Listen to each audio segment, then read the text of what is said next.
Saudara sekalian, hari ini saya akan mengkhotbahkan tema tentang koinonia menurut kitab Filipi. Mari kita berdoa. Bapa di dalam surga, kami berterima kasih Tuhan sudah mengumpulkan kami, dan kami berdoa untuk semua anak-anak Tuhan yang Tuhan kumpulkan dari pagi hingga malam di seluruh muka bumi untuk beribadah kepada Tuhan. Kami berdoa Tuhan terus memakai hamba-hamba Tuhan dimanapun mereka berada, untuk mengisi kebutuhan dahaga rohani anak-anak Tuhan. Kami berdoa khususnya hari ini Tuhan terus memberkati anak-anak Tuhan yang Tuhan sudah hantar, sudah tiba dan sudah duduk dan sudah siap untuk mendengarkan firman Tuhan.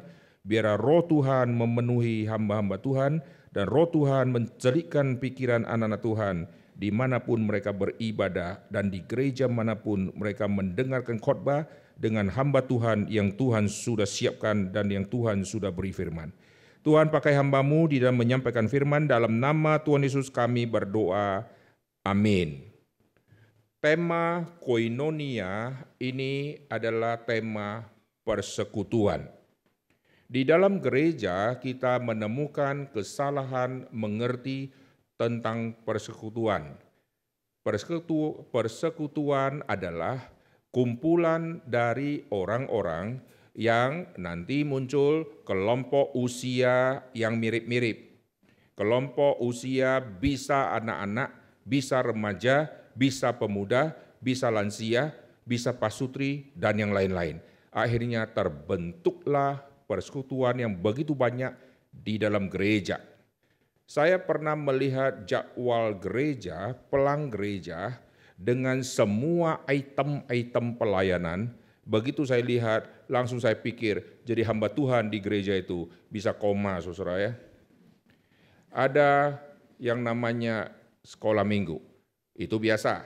Sekolah minggu terus dibagi. Ada nanti kelas batita, itu sudah biasa kan, sesuai dengan umur, karena bahasa kepada anak-anak dan anak-anak itu beda level, maka dipisah kelas, itu sudah biasa. Yang menarik, dari sekolah minggu menuju ke remaja ada persekutuan pra-remaja. Wah, ini menarik ya. Sudah ada pra-remaja, ada persekutuan remaja, saudara. Setelah itu ada menu satu lagi, persekutuan pra-pemuda. Jadi ada pra-pra-pranya gitu ya. Lalu setelah itu ada persekutuan pemuda. Setelah persekutuan pemuda ada persekutuan yang lebih khusus untuk para jomblo-jomblo yang belum laku-laku. Lalu nanti ada persekutuan lansia, ada persekutuan kaum bapak-bapak, kaum ibu-ibu, lalu ada pasutri. Ini nanti ada KU lagi, KU1, KU2 dan seterusnya. Bagus tidak? Bagus tidak? Wah, kalau gereja banyak menu seperti itu, langsung kita punya asumsi ini gereja yang luar biasa, aktivitas begitu banyak. Tetapi akhirnya gereja membentuk persekutuan karena hanya melihat usia. Hanya melihat kelompok-kelompok yang dia kira membutuhkan, maka dia buat persekutuan. Tetapi persekutuan di dalam Alkitab ini berbeda dengan apa yang kita mengerti. Hari ini saya akan memfokuskan 3 poin persekutuan koinonia di dalam kitab Filipi. Mari kita lihat dulu di dalam kitab Filipi. Nanti saya akan bahas tentang background cerita tentang Filipi. Perhatikan Filipi pasal yang pertama. Filipi pasal yang pertama dari ayat pertama sampai ayat kelima. Dari Paulus dan Timotius, hamba-hamba Kristus Yesus kepada semua orang kudus dalam Kristus Yesus di Filipi, dengan para penilik jemaat dan diaken, kasih karunia dan damai sejahtera dari Allah Bapa kita dan dari Tuhan Yesus Kristus menyertai kamu.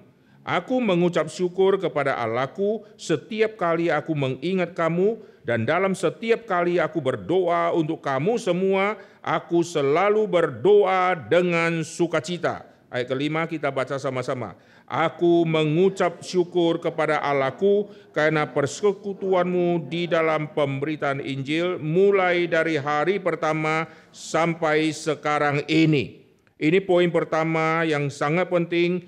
persekutuan dalam berita Injil, atau di dalam bahasa asli persekutuan dalam Injil atau persekutuan yang ada karena Injil.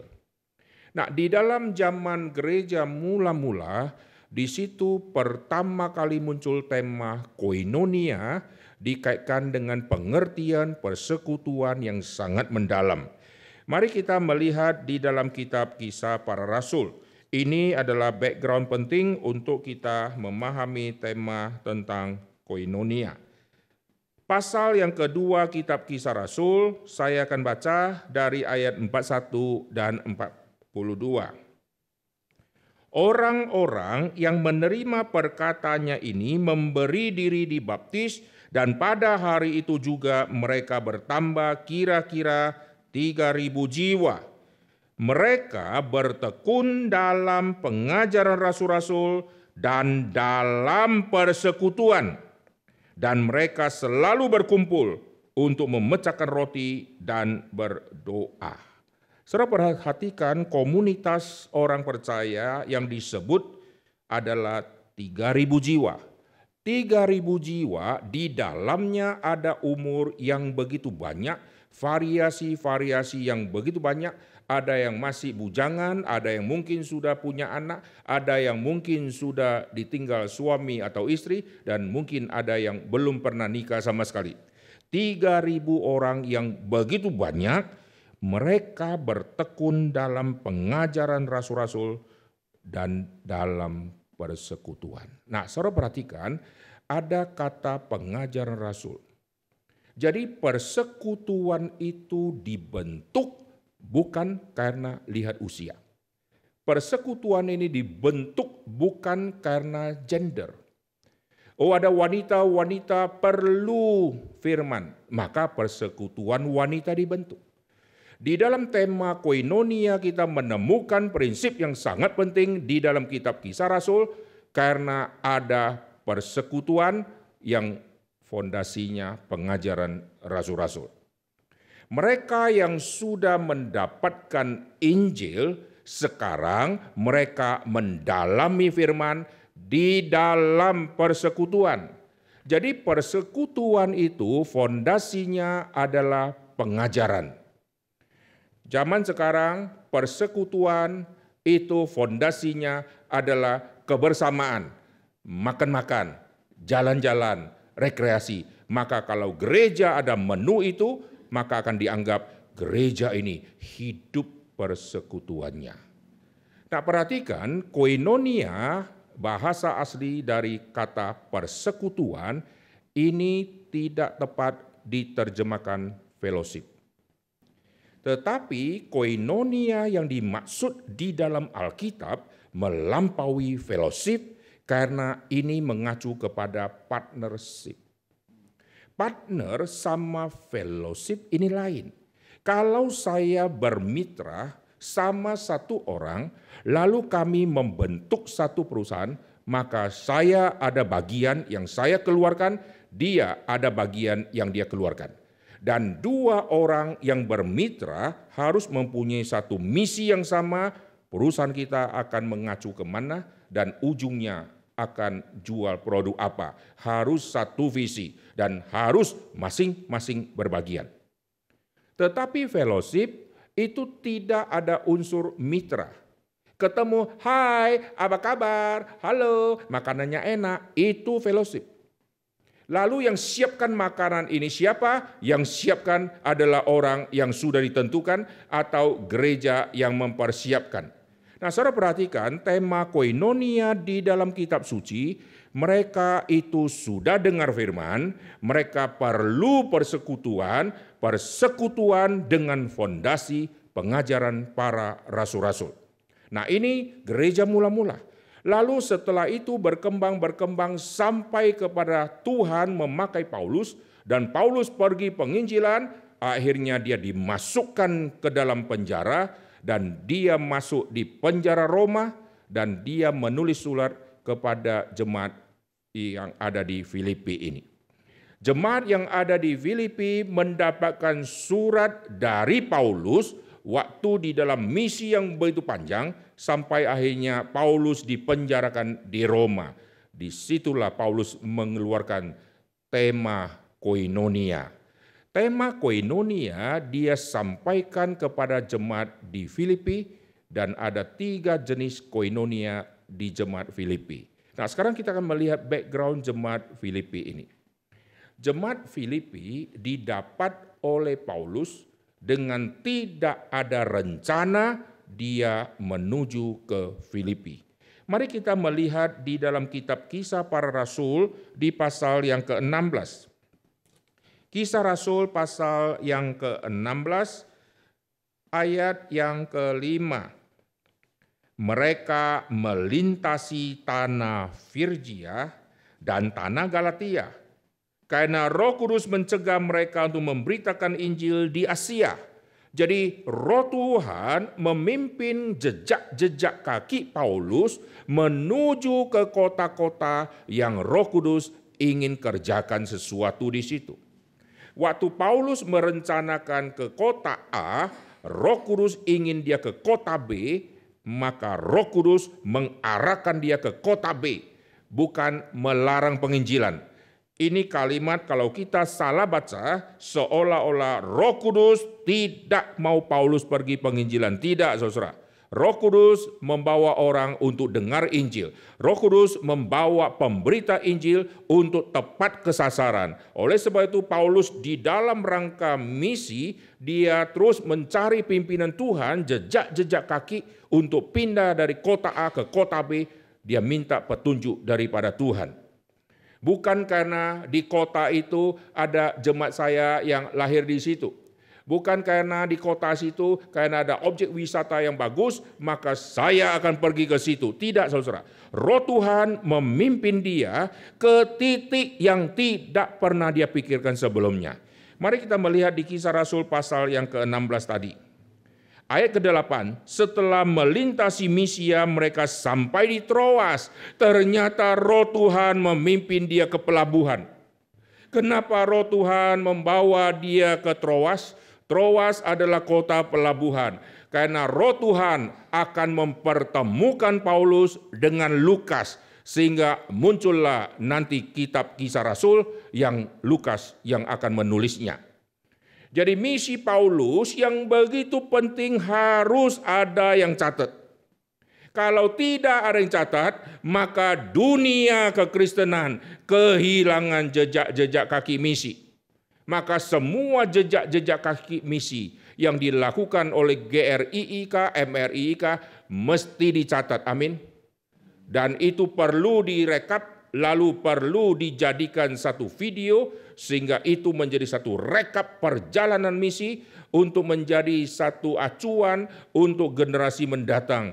Kau harus bermisi. Kalau leluhurmu sudah begitu rajin bermisi, mengapa kau tidak? Maka cantumkan kota-kota, desa-desa yang sudah dilayani, supaya kelak semua yang malas-malas mereka sadar, aku baru keliling 10 kota, waktu dia lihat leluhurnya sudah jalankan berapa ratus kota, di situ dia akan malu, saudara. Kita kalau melihat catatan misi, yaitu Lukas yang mencatat misi Paulus, setelah kita baca semua rute, berani kita sombong? Saya sudah ke kota ini, tidak ada apa-apanya dibandingkan yang Paulus. Betul nggak? Kita naik apa? Naik pesawat, naik Gojek. Paulus tidak ada pesawat, saudara. Rute yang dia tuju yang tidak bisa lewat darat, dia lewat jalur air.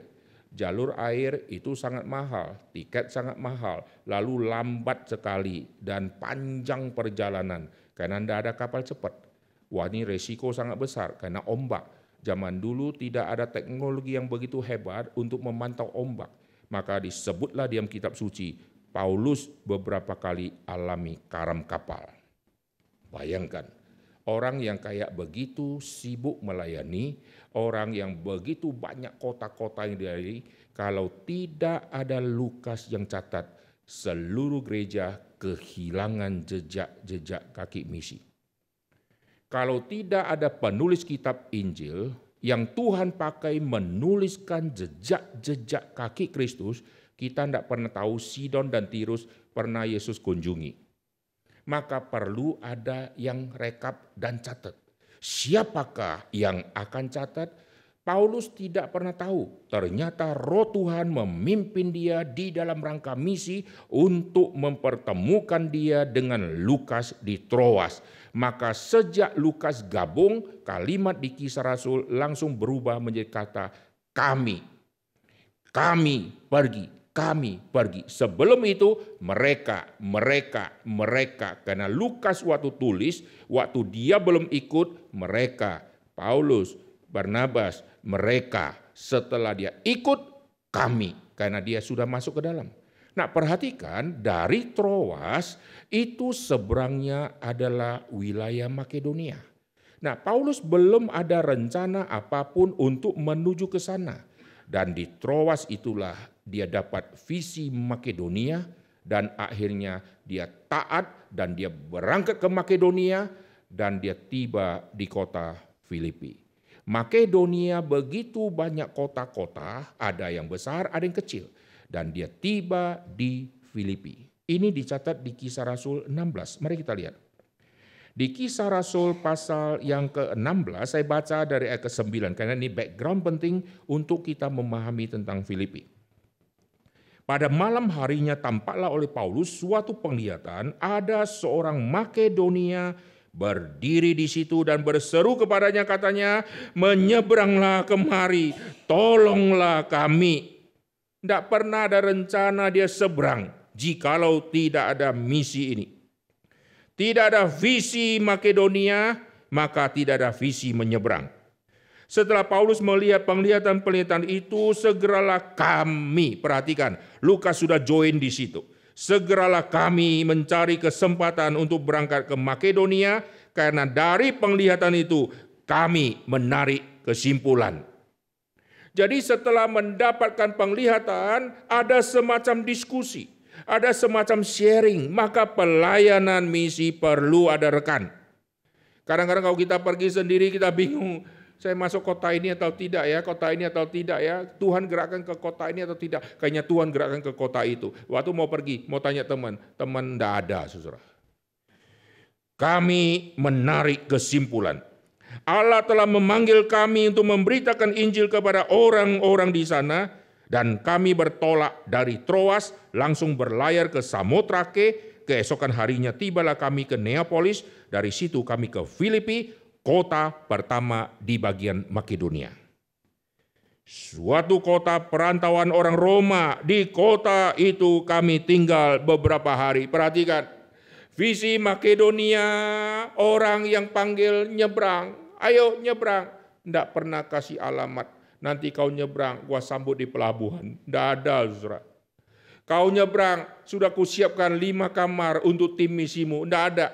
Kau nyebrang, setelah nyebrang, siapa di sini yang jemput ya? Mana orang yang tadi yang katanya suruh nyebrang? Di mana orang ini? Orang ini ada atau orang ini fiktif? Kenapa tidak ada yang jemput? Nah, di situ indahnya misi. Misi berarti setiap detik, setiap menit mencari pimpinan Tuhan untuk saya langkah kemana. Begitu sudah seberang ke Makedonia, lalu sudah sampai ke Filipi, dia tinggal beberapa hari di situ. Pasti terus bergumul, siapakah orang yang suruh menyeberang kemari? Lalu siapakah orang yang minta tolong? Kalau yang minta tolong, seberapa berat pergumulan mereka sehingga perlu ditolong? Sudah sampai, maka hal pertama yang Paulus lakukan adalah dia mencari sinagoga. Dia mencari sinagog untuk bertemu dengan kelompok-kelompok Yahudi plus orang-orang proselit dari agama yang non-Yahudi yang sudah tertarik sama Yahudi dan mereka kelompok-kelompok yang disebut proselit. Lalu di dalam ibadah mereka yang kecil itulah Paulus bisa melihat perkembangan orang yang tanda petik percaya berapa orang di tempat itu. Ini daerah kafir ya saudara. Maka di daerah kafir dia bagaimana bisa mendapatkan? Dia tidak datang ke pemerintah untuk minta data-data orang Kristen atau orang Yahudi. Tidak bakalan dikasih. Kalau dikasih pun itu semua jebakan. Lalu nanti Paulus kalau pergi, oh ketahuan ternyata di situ betul adanya. Paulus mencari tahu bagaimana kondisi orang-orang kalau ada orang Yahudi, berapa orang, lalu mereka beribadah di mana. Maka Paulus dengan pimpinan Tuhan mencari sinagoga. Saudara kalau sampai ke satu kota cari gereja, saudara pakai cara apa cari gereja? Kiri kanan non-Kristen. Saudara naik sepeda motor doh, keliling, lihat pelang gereja. Nah kalau ada pelang, kalau tidak ada pelang, saudara carinya di mana? Saudara mulai lihat kan, rumah penduduk. Kira-kira ini yang nuansa ada Kristen atau tidak. Dari cara kostumnya, oh ini bukan. Lalu lihat binatang-binatang piaraan. Kalau di daerah saudara lihat ada anjing kecil atau anjing rame-rame lari sini lari sana. Nah kira-kira saudara tahulah di sini ada orang Kristen. Apalagi ada cunyuk yang lewat-lewat, yang babi yang lewat-lewat. Saudara langsung tahu ini ada daerah Kristen. Tapi kalau tidak ada sama sekali dua jenis binatang itu, nah kemungkinan ini daerah non-Kristen. Nah dari saudara lihat binatang, saudara bisa duga-duga. Nah bayangkan bagaimana Paulus menemukan tempat ibadah orang Yahudi. Nah ini kalau bukan pimpinan Tuhan, tidak mungkin. Mari kita lihat Kisah Rasul pasal ke-16 tadi.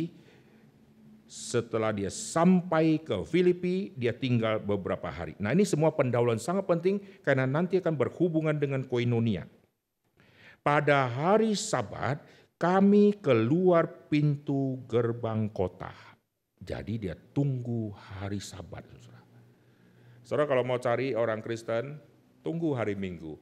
Lihat mereka keluar rumah pakai bajunya seperti apa. Baju tidurkah? Atau pakai daster, atau pakai baju rapi-rapi. Kalau hari Minggu ada penduduk yang pakai baju rapi-rapi, lalu bawa anak kecil, kemungkinan yang sangat besar pasti akan pergi ke gereja. Dari situ saudara akan tahu, tanya dia, ibu atau bapak, gereja di mana? Maka akan ketahuan saudara. Tapi kalau di hari Minggu saudara lihat abang-abang naik sepeda, nah kemungkinan ini bukan ini. Lalu yang jogging kemungkinan bukan. Kalau saudara pergi ke pedalaman, saudara gampang mendeteksi orang Kristen atau bukan. Lihat di hari Minggu dia pakai baju yang sudah rapi atau belum. Kalau sudah rapi, rata-rata mereka mau ke gereja. Apalagi kalau dia pegang Alkitab, kita semakin yakin pasti ke gereja. Nah saudara perhatikan, Paulus menunggu hari Sabat. Waktu dia sudah tiba hari Sabat, dia mau mendeteksi. Nah, setelah masuk di hari Sabat, dia mau cari. Perhatikan, dia menyusur tepi sungai. Alkitab tulis kami, Lukas ikut. Mereka menyusur tepi sungai, bukan intip orang mandi, saudara ya. Cari rumah ibadat. Lalu mereka ketemu. Setelah duduk kami berbicara kepada perempuan-perempuan yang ada berkumpul di situ. Nah, setelah dia ketemu, dia bicara. Seorang dari perempuan-perempuan itu yang bernama Lydia bukan orang Yahudi. Lydia adalah kelompok proselit. Dia tertarik sama Yahudi, tetapi belum pernah ada Injil tiba kepada dia dan sudah beribadah. Banyak orang di gereja yang katanya sudah beribadah, sudah ke rumah Tuhan, tetapi sebetulnya belum ada Injil keselamatan yang mereka mengerti. Maka saya biasanya selalu kunjungi gereja. Kalau ada kesempatan saya akan khotbah di gereja itu. Karena banyak orang beribadah di situ, mungkin sebagian di antara mereka belum menerima Tuhan Yesus, tetapi sudah datang beribadah dan rutin. Nah perhatikan wanita-wanita. Di dalamnya ada satu yang disebut Lydia. Yang beribadah kepada Allah. Jadi sudah bagus ya. Tapi orang ini perlu Injil. Tuhan membuka hatinya sehingga ia memperhatikan apa yang dikatakan oleh Paulus. Sesudah ia dibaptis bersama-sama seisi rumahnya, ia mengajak kami, jika kamu berpendapat bahwa aku sungguh-sungguh percaya kepada Tuhan, mari menumpang di rumahku. Langkah kedua, nginap di rumah penduduk. Nah ini menarik saudara ya. Paulus dan tim Mereka sudah masuk ke satu tempat, cari gereja. Setelah dapatkan gereja, di situ dia khotbah, di situ sinagog mendengarkan firman, lalu orang-orang yang berkumpul, perempuan-perempuan itu, diantaranya ada Lydia. Dan Lydia akhirnya percaya Tuhan, dan Tuhan memakai Lydia untuk menampung Paulus, dan saya percaya melalui Lydia inilah Paulus memetakan seluruh Filipi. Keunggulan kita tinggal di rumah penduduk, kita langsung bisa dapat semua informasi tentang kampung itu melalui hamba Tuhan yang kita nginap di rumahnya. Karena dia sudah 20-an tahun misalnya ada di situ. Maka dengan satu kali nginap, kita bisa istirahat, kita langsung mendapatkan semua pemetaan mana yang kita bisa masuk dan mana yang kita tidak bisa masuk. Nah, perhatikan setelah Paulus sudah masuk ke Filipi, itu saatnya pertama kali Injil tiba di Filipi dan buah yang dihasilkan adalah Lydia.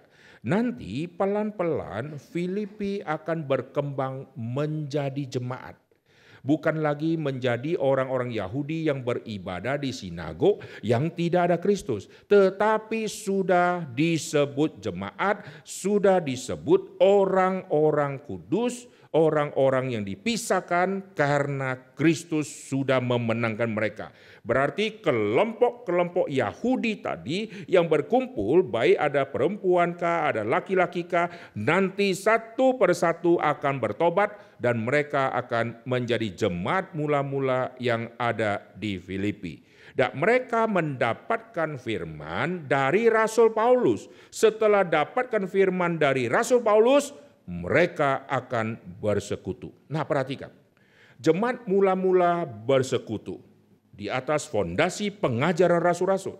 Nanti Filipi, jemaat-jemaat akan bersekutu di atas fondasi pengajaran rasul. Karena Paulus yang mengajarkan. Nanti mereka akan diajarkan firman, tetapi Paulus tidak bisa lama di situ. Paulus akan dipenjara. Nanti Paulus akan menetapkan penatua. Paulus akan menetapkan penatua, lalu nanti akan disebut ada diaken. Berarti melalui proses waktu, Injil terus berkembang, maka ada nanti yang disebut penatua, ada nanti yang disebut diaken di Filipi. Mari kita lihat kembali ke kitab Filipi. Kitab Filipi pasal 1 ayat 1. Dari Paulus dan Timotius hamba-hamba Kristus Yesus kepada semua orang kudus dalam Kristus Yesus di Filipi. Jadi bukan Yahudi yang masih di bawah Taurat, tetapi Yahudi yang sudah Kristen karena sudah dalam Kristus Yesus. Dengan para penilik jemaat, atau lebih tepat diterjemahkan, ini kelompok tua-tua atau penatua, dan diaken.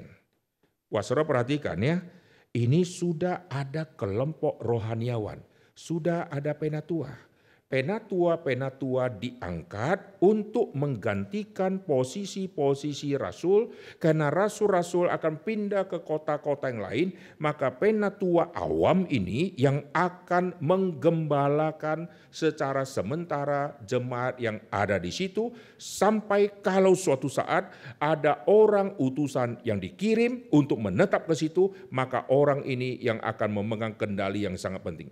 Jikalau tidak, maka penatua yang akan memegang semua kendali. Perhatikan jemaat di Filipi, dimulai dengan Paulus tiba di situ, dimulai dengan Lydia, lalu nanti akan ada jemaat di rumahnya.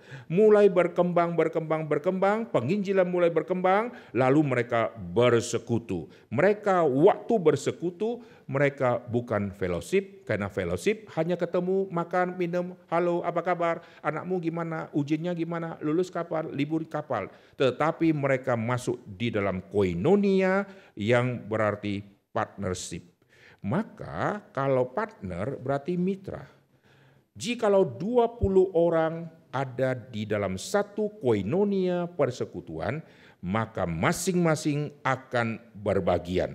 Apa yang mereka akan bagikan, semua harta milik yang mereka miliki itu bukan lagi milik mereka, tetapi milik bersama, tanda petik. Maka gereja mula-mula, mereka yang bersekutu, mereka yang sudah dapat firman, mereka adalah orang yang nanti terus akan membagi-bagikan apa yang mereka miliki. Ini ciri-cirinya, karena ini partnership, bukan fellowship. Jadi kalau saya sama yang lain sudah di persekutuan, bagian saya berapa, bagian kamu berapa, bagian kamu berapa, semua ikut keluar. Ini namanya partnership. Nanti ini akan menjadi satu pola koinonia yang terjadi di dalam zaman perjanjian baru. Akhirnya nanti kita akan melihat di kota Filipi dengan radius yang luas yaitu Makedonia, mereka yang sudah mendapatkan pengajaran daripada Rasul dan mereka yang sudah dididik di dalam ajaran firman, mereka akan hidup di dalam partnership, maka mereka tidak peduli kaya atau miskin, semua disebut mitra, semua berbagian. Itulah sebabnya muncul di dalam kalimat di dalam perjanjian baru. Adalah kasih karunia jikalau kami bisa memberikan persembahan. Mereka mengharapkan Paulus, terimalah persembahan kami meskipun kami sangat miskin. Mereka menderita karena orang yang percaya Tuhan Yesus pasti susah untuk dapat kerja. Karena kiri kanan semua non-Kristen. Lalu mereka mengaku saya pengikut Kristus. Langsung tidak diterima kerja. Maka akan terjadi kesulitan ekonomi di kalangan orang-orang percaya. Dan mereka yang sangat miskin itu, mereka sudah hidup di dalam partnership. Maka semua yang miskin tidak merasa mereka miskin. Semua ikut berbagian.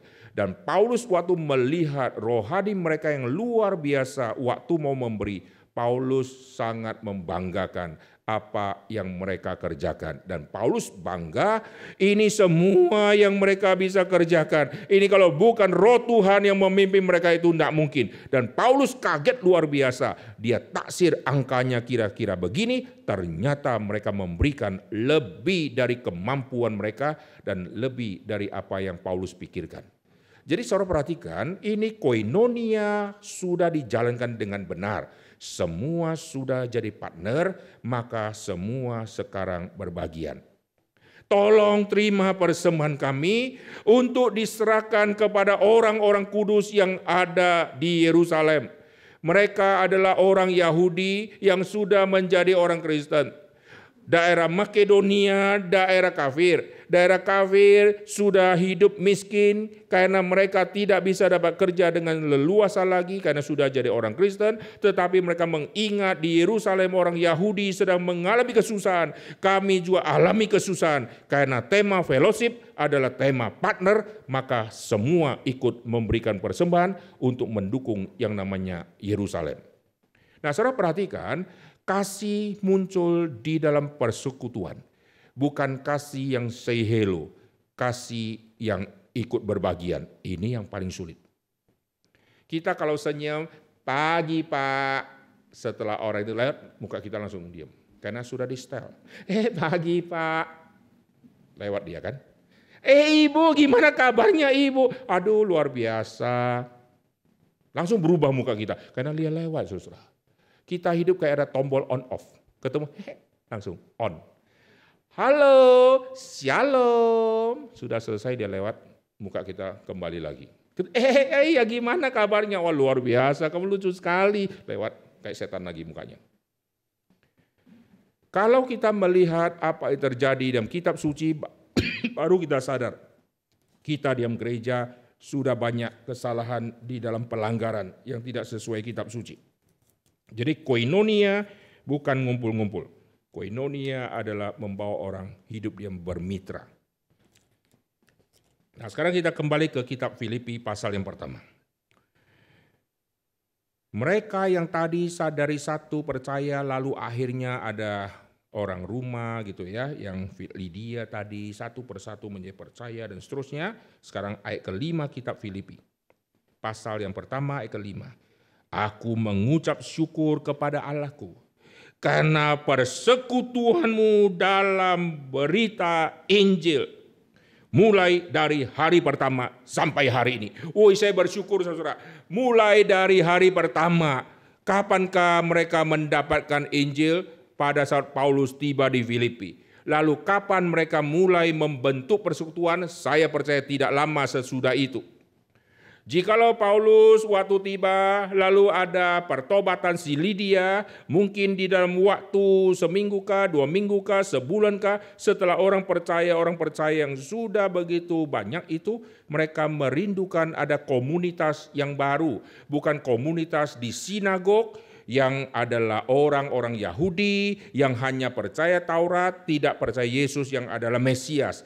Maka kelompok yang tadi yang ada di sinagog yang sudah menjadi Kristen, mereka harus memisahkan diri untuk membentuk satu persekutuan di dalam Kristus. Karena persekutuan ini adalah persekutuan orang percaya, maka akan terjadi beda dengan sinagoga. Nah, seandainya sebulan kemudian ada mulai perkumpulan, maka sebulan kemudian itulah yang kita hitung hari itu atau hari pertama. Dari hari pertama Paulus yang sudah ada tiba di Filipi layani mereka, lalu mereka nanti mulai hari pertama membentuk persekutuan. Lalu Paulus akan keliling. Paulus menuju ke Athena, keliling. Misi begitu panjang. Lalu akhirnya dia sampai ke Roma. Oke? Nah, perhatikan waktu dia keliling, akhirnya sudah sampai ke Roma, dia mengatakan persekutuan mereka itu persekutuan di dalam berita Injil dari hari pertama sampai hari ini. Berarti konsisten. Persekutuan sekarang kalau ada makan-makan yang hadir ramai. Kalau persekutuan dikasih tema puasa, coba lihat siapa yang hadir, saudara. Pengumuman, minggu depan kita akan ada persekutuan jemaat. Ibu Siti babi guling, Ibu Atik guling betulan, dia bawa gulingnya gitu ya. Lalu yang ini kambing lah, apalah, rawon, nah coba buat menu itu, langsung full. Yang berhalangan langsung datang saudara ya. Persekutuan. Karena apa? Makan. Lalu setelah kumpul, semua yang hadir hanya menikmati. Tidak ada unsur partner. Tidak ada unsur ikut berbagian. Yang ada secicipin, katanya enak, asin. Ini. Kemanisan. Akhirnya banyak persekutuan, setelah selesai muncul kebencian. Contoh. Di dalam jemaat kadang-kadang kan ada orang yang sudah mulai clash. Si A yang siapkan makanan, si B clash sama si A. Dan waktu menu sudah disiapkan, wah biasa kan, wah, ayo Bu cicipin. Wah, datanglah si yang tidak senang sama kita itu. Datang. Saya mau coba itu. Hambar ya, kamu rasa gimana? Hambar ya, gitu ya. Wah si setan ini hambar ya. Lalu yang sudah siapkan kurang ajar. Hina saya di depan umum, tidak tahu saya bangun jam 5 pagi, sudah siapkan setengah mati, masih bilang hambar. Itu saya coba, kayaknya wangi ya. Kayaknya kurang mateng. Masih keras dagingnya. Setelah selesai, persekutuan jalan baik enggak? Bagi yang suka makan, kenyang dia. Kalau boleh adakan lagi. Bagi orang tertentu, menjadi permusuhan semakin sengit. Karena ada kata-kata yang keluar dari orang yang merasa keasinan lah, hambar lah, kurang enak lah, atau keras lah, atau lembek lah, agak bau sedikit lah, macam-macam lah ya. Akhirnya persekutuan dijalankan setelah selesai yang enak hamba Tuhan. Karena kelebihan hamba Tuhan yang dikasih bawa pulang, betul nggak? Sampai kulkasnya isi semua cadangan makanan sejak tahun lalu masih ada saudara ya. Pak ini Pak satu plastik, sudah kenyang, enggak bawa aja gitu ya. Ya hamba Tuhan kayak tong sampahnya, semua dibawa, kuah apa sisa semua dibawa. Hamba Tuhan bawa pulang, sudah sampai ke rumah bingung, kulkas kekecilan, akhirnya ganti kulkas. Demi itu ganti kulkas. Padahal hamba Tuhan akhirnya tidak makan dan akhirnya pembuangan yang begitu banyak. Nah sekarang kita kembali ya. Tema pertama koinonia itu di Filipi pasal yang pertama. Ayat kelima. Aku mengucap syukur kepada Allahku karena persekutuanmu dalam berita Injil mulai dari hari pertama sampai sekarang ini. Konsisten. Dulu di satu cabang gereja reform. Ibu-ibu minta, oh di gereja lain di Reform ada persuan wanita. Kita pengen Pak, dibuatlah persuan wanita. Betul, ibu-ibu yang sudah bosan di rumah itu. Memang ada yang pasti memang haus ya. Tapi jangan kira mereka datang karena betul-betul haus semua. Karena di rumah enak dia. Kunci mobil sudah dibawa sama suami. Istri tahanan rumah, tidak bisa kemana-mana. Keluar masih tunggu suami pulang. Maka solusi yang bisa keluar dari rumah adalah alasan rohani. Ikut komisi wanita. Ikut pembesukan jemaat.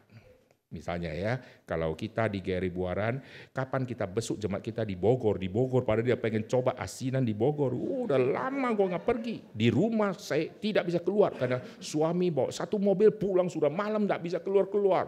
Lalu pembesukan, wah luar biasa. Besuk 2 orang, berangkatnya pagi pulangnya sore. Karena habis itu ke mall jalan-jalan lah, kuliner. Ini kesempatan saudara ya, bagi yang sudah enek di rumah. Nah, komisi wanita dibentuk, datanglah orang begitu banyak. Wah luar biasa hidup. Lalu bapak-bapak sok rohani. Pak Pendeta, kalau ibu-ibu dibina, kami kepala keluarga juga perlu dibina. Bentuk dong komisi pria. Bagus tidak? Akhirnya dibentuklah komisi pria. Hari pertama dibentuk, luar biasa. Datanglah bapak-bapak itu. Setelah itu mulai berkurang. Seret. Karena bapak-bapak kan tidak bawa makan, saudara ya. Yang ada debat bisnis, bodak. Akhirnya lama-lama sisa 5, akhirnya sisa hamba Tuhan sama MC. MC-nya vikaris, sisa berdua, akhirnya tutup. Banyak komisi pria tutup. Lalu komisi wanita tetap ada. Nah, salah satu alasan ya karena itu juga ya. Sudah enak di rumah, tapi saya percaya ada yang sungguh-sungguh ya. Tapi sungguhkah kau datang ingin persekutuan? Setelah ikut persekutuan firman Tuhan kau dengar berapa yang kau resapi atau kau sibuk mempersiapkan makanan-makanan karena hari itu ada makanan-makanan. Maka koinonia menjadi salah arah. Remaja juga sama. Kita persuan remaja, kita tidak di dalam gereja. Wah luar biasa. Dulu ada satu pendeta bicara sama saya, Pak kami pemuda tidak di gedung gereja. Jadi gimana? Kami Sabtu pertama, kami persekutuannya di mall. Persekutuan pemuda di mall. Gimana cara persekutuan? Jadi kami buat outdoor semua. Jadi sambil jalan kita merenungkan firman. Omong kosong saudara, sambil jalan renungkan firman. Memang kurenungkan firmanmu siang dan malam, tapi tidak dikasih koma mall. Tidak ada itu saudara ya. Lalu nanti minggu kedua kami jalan-jalan sama pemuda-pemuda, kami berenang sama-sama. Hanya kami kompak Pak, bagus tidak? Itu persekutuan tidak dibangun di atas fondasi pengajaran, tetapi jalan-jalan, saudara. Kali pertama engkau jalan, kali kedua jalan, lama-lama enak juga, betul nggak? Mau kemana lagi? Udah habis toh? Akhirnya nanti mulai pelotol satu, hilang satu, akhirnya persekutuan menjadi bubar karena salah arah, karena fondasi tidak benar. Nah sekarang kita kembali, Paulus memuji persekutuan mereka yang begitu konsisten. Yang mengikat persekutuan menjadi konsisten bukan karena makanan, tetapi karena mau belajar sama-sama. Nah kesulitan lagi, yang datang mau belajar, tapi dia tanya, hamba Tuhannya siapa? Kalau si A, maaf, saya nggak bisa. Si B, saya pasti datang. Dia pilih-pilih saudara.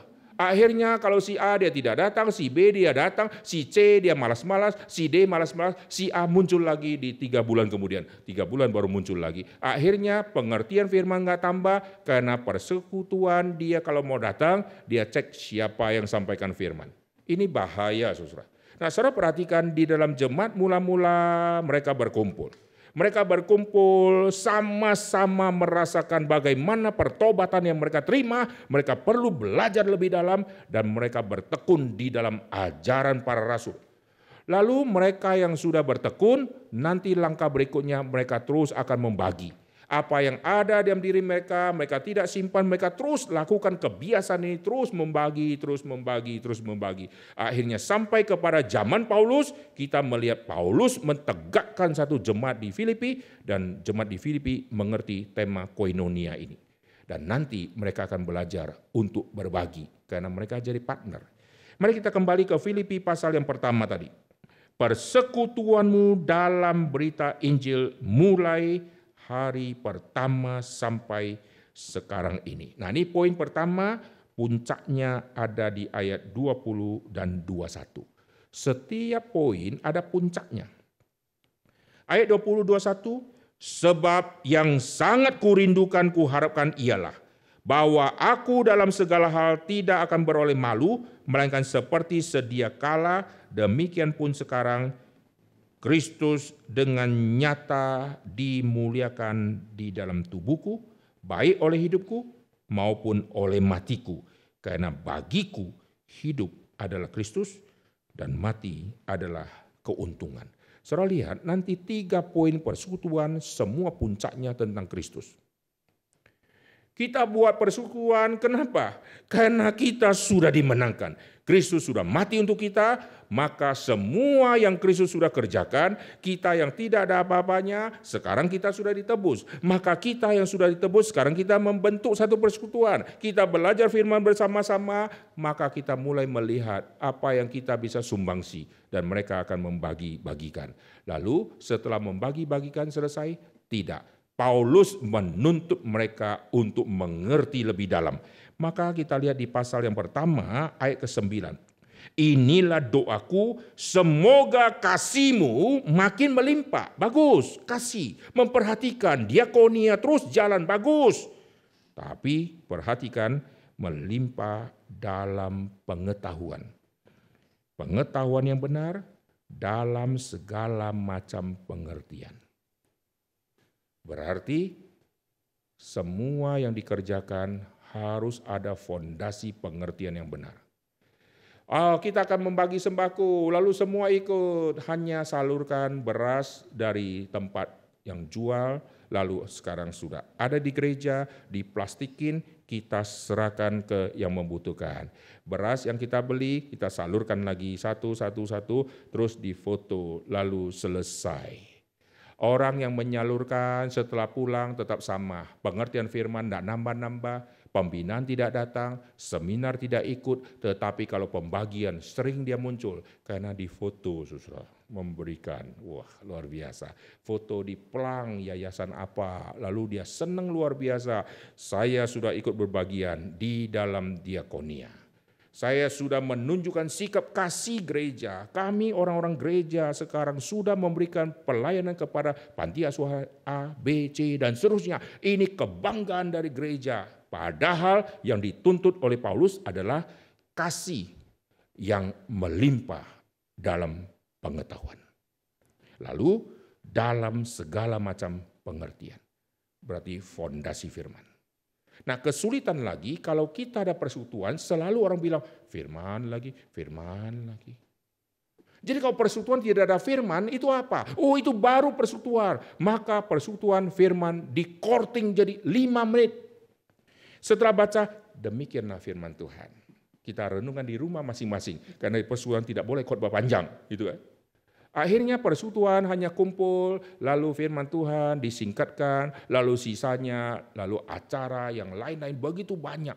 Akhirnya setelah pulang, fondasi firman tidak bertumbuh, lalu orang-orang yang sudah percaya lama tetap sama rohaninya. Kasihnya terus ada, ingin terus membagi, ingin bermitra, tetapi pengetahuan tidak maju-maju. Yang Paulus tuntut, kau sudah di persekutuan berita Injil, kau harus menuntut pengetahuan yang dalam, dan kau harus mencapai satu level puncak dari koinonia poin pertama, yaitu hidup adalah Kristus, mati adalah keuntungan. Jadi bukan main-main, saudara. Jemaat-jemaat dituntut untuk menuju kepada level kesempurnaan persekutuan. Karena kita akan bersekutu, nanti masuk ke poin ketiga, itu menjadi puncaknya. Sekarang kita lihat poin kedua. Perhatikan Filipi pasal yang kedua. Jadi karena dalam Kristus ada nasihat, ada penghiburan, ada persekutuan roh. Jadi di persekutuan itu bukan kumpul-kumpul, halo apa kabar, ada unsur yang penting. Dalam Kristus ada nasihat. Waktu saya memberikan nasihat, kenapa saya kasih solusi pemecahan masalah, pakai cara A. Karena pengetahuan dan pengertian firman saya dalam, maka saya mengambil solusi ini untuk masalah ibu ini. Jikalau tidak, nanti kesimpulan dari semua masalah, lalu solusinya adalah ibu serahkan ke dalam tangan Tuhan. Ibu susah ya, serahkan ke dalam tangan Tuhan. Dia bilang, sejak kecil saya sudah mengerti kalimat itu. Ibu, anak ibu mau ujian, serahkan ke tangan Tuhan. Ibu, suami lagi cari kerja, serahkan ke dalam tangan Tuhan. Gitu kan? Kalau semua diserahkan ke dalam tangan Tuhan, kita tidak ada gumul lagi, toh, betul nggak? Hidup serahkan ke dalam tangan Tuhan. Anak nggak lulus serahkan ke Tuhan, gitu ya. Tuhan serahkan ke kita serahkan ke Dia. Jadi serah terima, saudara. Tuhan kasih kita anak, Tuhan serahkan anak ke kita. Tuhan, anak ini kuserahkan kembali kepadamu. Tuhan bilang tidak, kuserahkan ke kau untuk didik. Tuhan didiklah dia. Kita serahkan ke Tuhan. Tuhan bilang kuserahkan ke kamu. Tuhan kasih ke kita untuk kita didik. Kita berkata, Tuhan, aku bukan pendidik. Bukannya Tuhan adalah guru dari semua pendidik. Kuserahkan dia ke dalam tanganmu. Kita nggak ngajar dia les, kita serahkan ke dalam tangan Tuhan. Minta Tuhan yang setiap kali turun untuk ngajar les dia, ngajar matematika gitu. Tidak, saudara. Nah, perhatikan harus ada pengertian di dalam iman, lalu firman yang terus bertumbuh. Lalu setelah itu di dalam persekutuan kita mulai mengkoreksi. Ada nasihat di dalam kasih Kristus. Jikalau tidak, maka di dalam persekutuan akan terjadi semacam pedang yang terus sikat satu persatu. Nasihat yang diberikan bukan nasihat sejati, tetapi nasihat untuk menggurui. Nah, perhatikan di pasal kedua. Ada nasihat, ada penghiburan kasih, saudara. Ada persekutuan roh. Ada kasih mesra dan belas kasihan. Saudara perhatikan semua ini tidak ada yang namanya jalan-jalan bersama. Memang jalan-jalan bersama sangat penting. Makan bersama itu perlu. Tetapi fondasi yang sangat penting ini ada di sini. Untuk apa dia makan kenyang, masalah dia datang ke gereja, dia pulang bawa lagi. Lalu dia datang lagi, persekutuan, dia pulang, dia bawa lagi. Karena sesama umat yang sudah diselamatkan bersekutu, tidak ada yang bisa memberikan nasihat. Karena satu persatu belum bertumbuh di pengetahuan. Sehingga tidak tahu apa yang baik dan apa yang tidak baik yang perlu dia katakan. Ini sayang, saudara. Jikalau gereja sudah bertumbuh sekian lama, secara umur sudah berpuluh-puluh tahun, lalu bagaimana persekutuan pemuda? Mereka semakin bertumbuh di pengertian firman-Kah? Mereka di dalam bermitra, mereka berbagian apa dari yang mereka miliki. Lalu mereka memberikan nasihat kepada temannya seperti apa? Jikalau ini semua jalan, gereja tidak perlu ada wadah konseling. Amin. Tidak perlu ada ruangan khusus, pendeta layani satu jemaat untuk konseling. Karena satu persatu jemaat sudah bertumbuh, maka masalah jemaat bisa diselesaikan oleh jemaat sendiri. Karena jemaat juga alami masalah yang sama, betul nggak? Tapi heran nanti konseling bolak-balik semua sama. Ceritanya sama, kesulitannya sama. Yang mau dicerai masalahnya mirip-mirip, semua rata sama. Lalu yang mau pacaran masalahnya sama. Ada yang tanya saya, Pak, saya tahu pacaran sama non-Kristen tidak boleh. Tapi saya sudah pacaran, menurut Bapak bagaimana? Lucu nggak ya? Kalimatnya koslet. Pak, saya tahu tidak boleh Pak. Pacaran sama orang non-Kristen tidak boleh. Tapi saya sudah pacarin dia Pak. Menurut Bapak bagaimana? Ini namanya menjebak. Kau tahu tidak boleh, tapi kau sudah pacarin. Kalau sudah pacarin tanya saya. Nggak usah tanya saya, kau sudah ada jawaban toh? Kalau sudah ada jawabannya, jalanilah. Kalau tanya saya, kan kamu sudah ada jawaban, kan tidak boleh toh, tapi kamu sudah jalankan. Nah itu antara firman Tuhan tidak boleh, tapi kamu sudah jalankan. Sudah jalankan, tanya petunjuk dari saya. Ngapain? Kau tahu sudah firman Tuhan, sekarang tanya saya lagi, ngapain? Maka orang seperti itu saya tidak jawab dia. Nah perhatikan, poin kedua, persekutuan roh. Jadi ada ikatan Injil, ada persekutuan roh. Kalau saudara perhatikan tulisan Paulus, bicara roh, nanti ada buah roh. Ada kasihnya, ada damainya, ada sukacitanya, dan macam-macamnya. Sekarang kita cek. Di dalam satu komunitas persekutuan roh itu, apakah kasih orang bertumbuh? Oh iya, dia sekarang sangat memperhatikan. Oke, satu poin dia lolos. Sukacita, damai sejahtera, yang lain-lain apakah muncul? Penyangkalan diri apakah muncul? Akhirnya kita cek cross check. Ada berapa poin yang kita masih gagal, maka kita harus tuntut diri kita untuk lolos dari semua ini. Karena ini bicara persekutuan roh. Yang ada kita temukan, yang benci tetap benci, yang tidak sabar tetap tidak sabar, tapi persekutuan dia rajin, yang malas tetap malas gitu ya. Dia datang karena ada makanan, dia datang karena hamba Tuhannya, dia datang karena ada sesuatu yang menarik, lalu sisa yang lain dia tidak mau datang lagi, hanya dia memilih-milih, saudara. Persekutuan roh, ada penghiburan, karena Roh Kudus, roh penghibur. Ada unsur simpati, memperhatikan, mengayomi, lalu mendidik. Roh Kudus adalah pendidik, saudara. Jikalau persekutuan diam roh, kita sudah bersekutu sama-sama, sekarang kita pulang masing-masing ke rumah. Kita seperti utusan konselor ke rumah kita masing-masing, sehingga hadapi anak kita yang masalah, kita bisa memberikan nasihat dan penghiburan. Itu pembesukan langsung jalan, saudara. Tidak usah tunggu hamba Tuhan, kalau sudah bel pintu, tetot. 1 kali hamba Tuhan besuk saya. Tetot, 2 kali hamba Tuhan besuk saya. Lalu kalau tidak tetot, hamba Tuhan ini tidak pernah besuk saya. Tidak perlu, saudara. Kalau semua jemaat sudah dewasa, mereka kembali ke rumah, ketemu anak remajanya, remaja ini gereja di kita. Orang tuanya memberikan petunjuk dan nasihat dan penghiburan, diam kasih. Orang tua sudah melayani, mewakili gereja. Anak muda ini tidak perlu lagi konseling sama orang gereja, betul nggak? Karena orang tua. Tapi yang banyak itu apa? Orang tua yang menyesatkan si anak, tanda petik ya. Anak-anak dikasih gadget, setelah gadget dipakai oleh si anak-anak, lalu orang tua mulai lihat anak kecanduan, lalu mulai protes ke gereja. Saya lihat program remaja di gereja ini tidak ada bicara gadget. Anak-anak sekarang mereka terikat sama gadget. Bolehkah buat tema tentang gadget? Sekarang saya tanya, setelah tema gadget dibahas, anak remaja berhenti main gadget? Orang tuanya malah belikan gadget yang lebih mutakhir, saudara. Di upgrade gadget yang lama, kita bingung, kok jadi begini? Orang tua yang pasang wifi kenceng di rumah, maka dia bisa main Mobile Legends.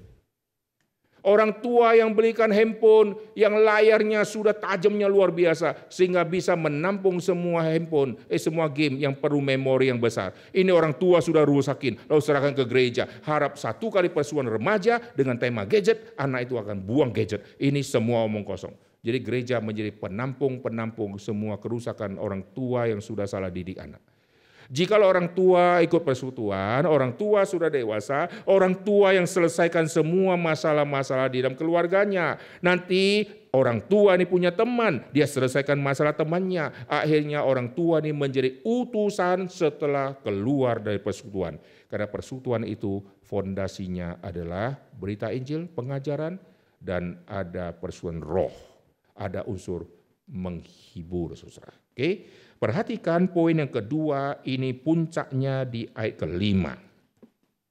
Hendaklah kamu dalam hidupmu bersama menaruh pikiran dan perasaan yang terdapat juga dalam Kristus Yesus. Ini bicara kenosis sampai ayat ke-8. Nah, kita tidak baca ayat ini. Tadi poin pertama, puncaknya hidup adalah Kristus, mati adalah keuntungan. Poin kedua, persekutuan roh, puncaknya mencapai level kenosis.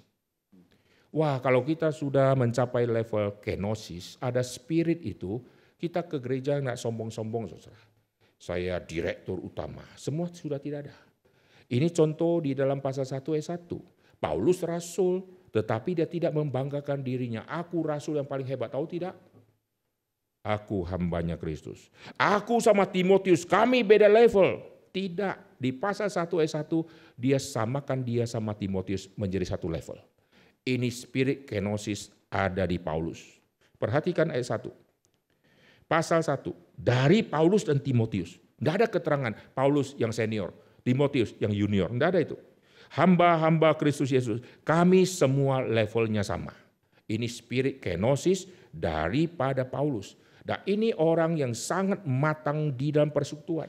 Maka di mana Paulus ada, persekutuan terjadi, penghiburan terjadi, nasihat terjadi, pengajaran terjadi. Di mana saja dia ketemu orang, ada penghiburan terjadi, nasihat terjadi, berita Injil terjadi. Maka muncullah perkembangan kekristenan yang luar biasa pesat.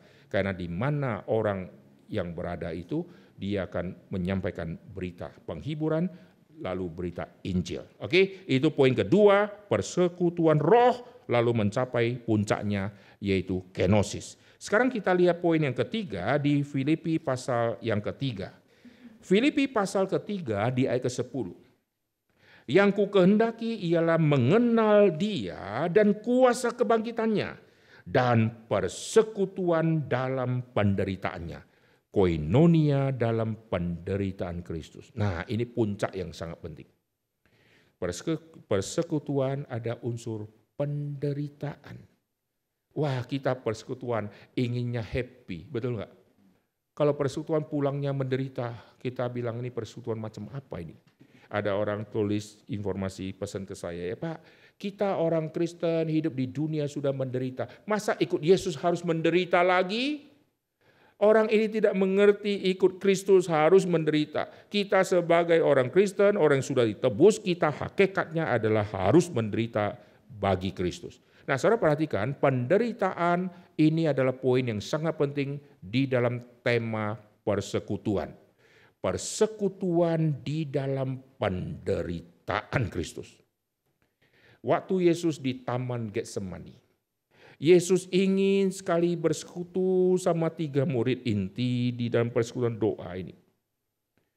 Yesus mengajak 3 murid inti, tapi 3 murid inti tidak mau.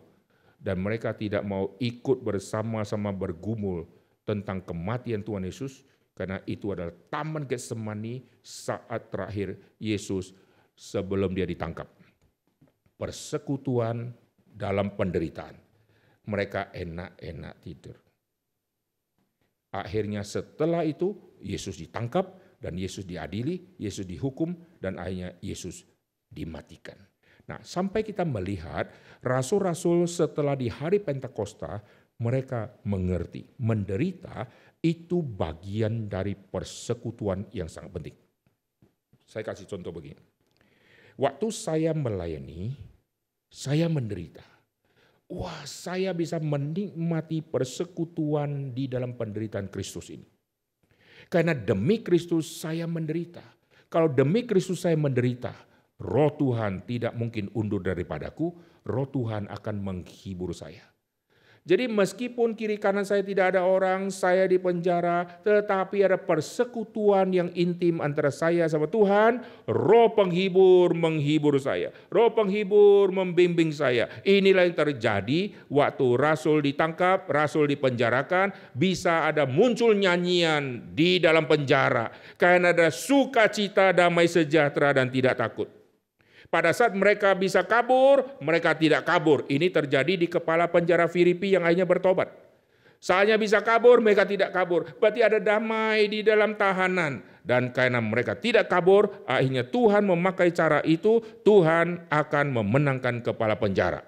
Ada damai, sukacita, cinta kasih, tidak ada kebencian. Itu buah roh muncul di dalam diri pelayan yang akhirnya mengajarkan tema koinonia di dalam kitab Filipi, yaitu Paulus itu. Wah, luar biasa. 3 level tema koinonia di kitab Filipi, kalau kita betul-betul jalankan, gereja akan bertumbuh sangat pesat. Amin. Orang Kristen akan bertumbuh rohani sangat baik. Tapi kalau 3 poin ini kita lolos 1, kita kurang sempurna. Lolos 2, lebih tidak sempurna. Lolos 3-tiganya itu persekutuan yang salah, saudara. Itu adalah fellowship, tapi bukan partnership. Karena tema yang Paulus pakai adalah partnership. Kalau hanya kumpul-kumpul, orang berdosa lakukan itu. Ulang tahun kita rayakan, orang berdosa rayakan itu. Orang nikah, resepsi, orang berdosa rayakan itu. Tapi persekutuan dengan adanya pengajaran Rasul, hanya orang Kristen yang lakukan, amin. Persekutuan yang puncaknya kenosis, hanya orang Kristen yang kerjakan. Persekutuan yang puncaknya hidupku adalah Kristus, mati ada keuntungan, hanya orang Kristen yang lakukan. Terakhir kita lihat poin yang ketiga, puncaknya adalah di pasal ketiga ayat 13 dan ke-14. Lihat pasal yang ketiga ayat ke-13.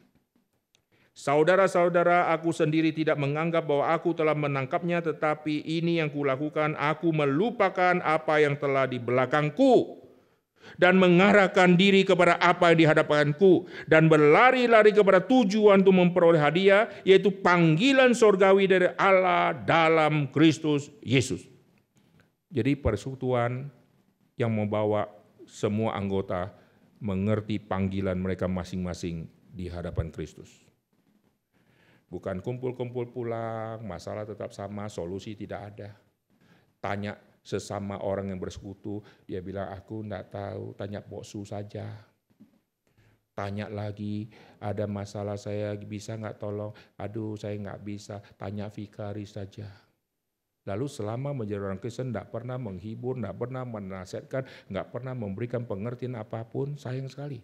Lalu setelah jadi orang Kristen enggak ngerti panggilan hidup, lucu saudara. Tapi ibadah lancar, semua bagus, rajin luar biasa, tapi tidak tumbuh-tumbuh. Oke, terakhir kita baca pasal 1 ayat yang ke-9. Kita baca ayat ini, kita baca sama-sama lalu kita akan berdoa. Dan inilah doaku, 1, 2, 3. Dan inilah doaku, semoga kasih-Mu makin melimpah dalam pengetahuan yang benar dan dalam segala macam pengertian. Mari kita berdoa. Bapa dalam surga, kami berterima kasih untuk hari ini Tuhan sudah memimpin kami untuk kami mengerti tema mengenai koinonia yang begitu dalam, yang begitu sulit untuk kami kerjakan.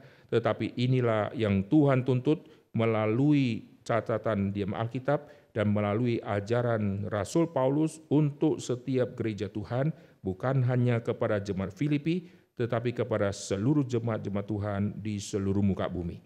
Tuhan bangunkanlah persekutuan-persekutuan di dalam gereja-gereja kepada fondasi yang benar, kepada arah yang benar, sehingga gereja bertumbuh di dalam ajaran yang sesuai dengan kitab suci.